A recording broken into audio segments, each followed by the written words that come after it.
자, 마태복음부터 우리가 보면서 이런 내용을 가지고 공부를 하겠는데요. 마태복음은 총 157문제가 나왔어요. 정리를 해보면 157문제 중에 마태복음이 중요하게 생각하는 게 5대 설교예요. 첫 번째 설교는 5장에서 7장까지 나오는 산상순, 두 번째는 10장에 나오는 제자 파송 설교, 그리고 세 번째는 13장에 나오는 천국 비유 설교, 그 다음에는 18장에 나오는 제자 공동체 설교, 그 다음에 24장과 25장에 나오는 종말 설교입니다. 자, 157문제 중에 이 5개 5대 설교에서는 문제가 몇 문제가 나왔냐면 51문제가 나왔어요. 퍼센테이지로 하면 32.5%가 나온다는 거예요. 자, 마태복음을 공부하는데 5대 설교를 공부 안 한다? 그거는 마태복음 틀리겠다라는 겁니다. 마태복음이 공간복음에서 제일 많은 문제가 나왔어요. 지금 평균 10.5문제 정도 나왔거든요. 그러면 이번에는 5.25문제 정도 나온다는 거예요. 그러면 5문제에서 6문제의 많은 비율을 차지하는 것이 바로 5대 설교입니다. 5대 설교에서 특히 제일 많이 나오는 부분이 5장에서 7장에 나오는 산상수훈이거든요. 그래서 5장에서 7장에 있는 기출문제 9절 꼭 정리하시고 그것을 가지고 꼭 공부를 하셨으면 좋겠습니다. 그리고 마태복음에서 기출문제를 봤더니 어느 사건 다음 이렇게 물어보는 건요. 다 13장에 나오는 천국비유 설교와 18장에 나오는 제자 공동체 설교의 순서거든요. 13장에 나오는 시가견우 보징그에 그리고 공동체 설교에 나오는 순서 꼭 기억하셨으면 좋겠습니다. 자, 이런 개념을 가지고 마태복음을 좀 같이 공부를 해보겠는데요.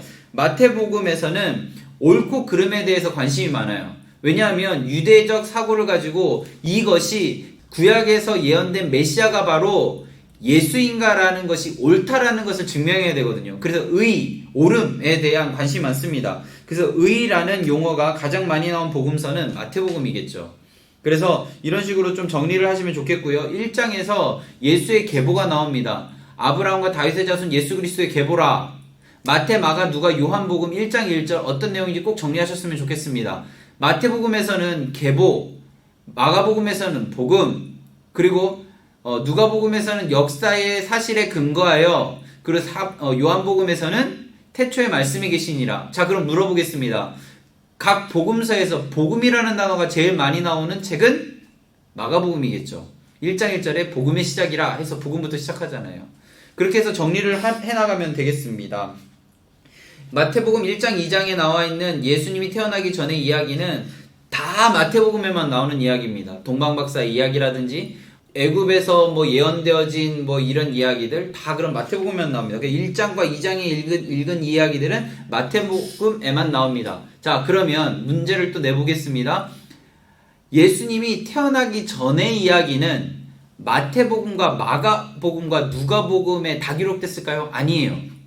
마가복음에는 예수님 탄생 전의 이야기는 기록되지 않습니다.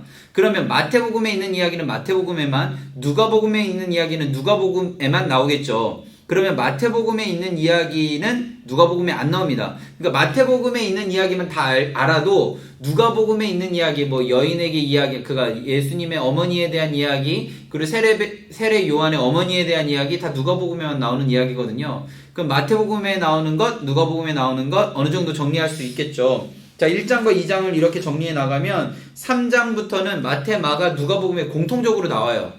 그래서 이제 쭉 정리할 때 마태복음은 무엇을 중심으로 정리를 하라고 말씀드렸어요? 산상순, 제자 파송 설교, 천국 비유 설교, 공동체 설교, 종말 설교 정리하라고 말씀드렸는데요. 2010년도 신대원 문제가 마태복음 13장 31절에 32절에 등장하는 마가복음의 비유는 이게 시험 문제였어요. 자, 마가복음 4장에 보면 하나님 나라 비유가 이 마태복음 13장에 있는 천국 비유와 같은 거거든요. 시가견우 보징그에처럼 마가복음 4장도 시등스겨 이렇게 외우는데, 자, 13장 31절은 중간쯤입니다. 시가견우 보징그에. 그러면 씨 뿌리는 비유는 아니죠. 마가복음의 시등스겨의 씨는 아니라는 거예요.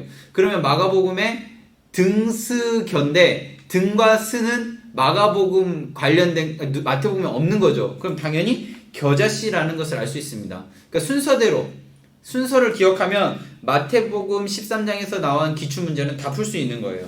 자, 그래서 18장으로 가보면요, 공동체 설교와 관련된 시험 문제도 순서대로예요. 18장에 나오는 여러 본문에 달라고 순서대로 기록한 것은 맨 처음에 이른 양이 나온다는 것을 아느냐 모르느냐예요. 그러니까 18장에서 물어보는 것들 중에 제일 먼저 나온 게 뭐냐 이거를 계속 물어보고 있어요. 제일 먼저 나온 것은 이른 양이라는 것, 이른 양이라는 것 꼭 기억하시고요. 그리고 몇 번까지 용서할 수 있는가 뭐 그런 문제들 7번씩 70번 이게 계속 반복적으로 나왔습니다.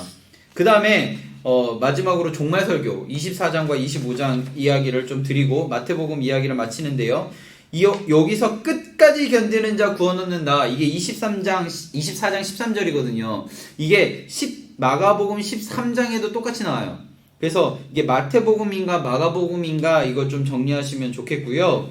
그리고 24장 36절 가로넣기로 하늘의 천사 아들 아버지도 모른다. 그러니까 하나님의 때는 하늘의 천사 아들 모른다. 오직 아버지만 아신다. 이 내용을 시험 문제로 많이 냈었습니다.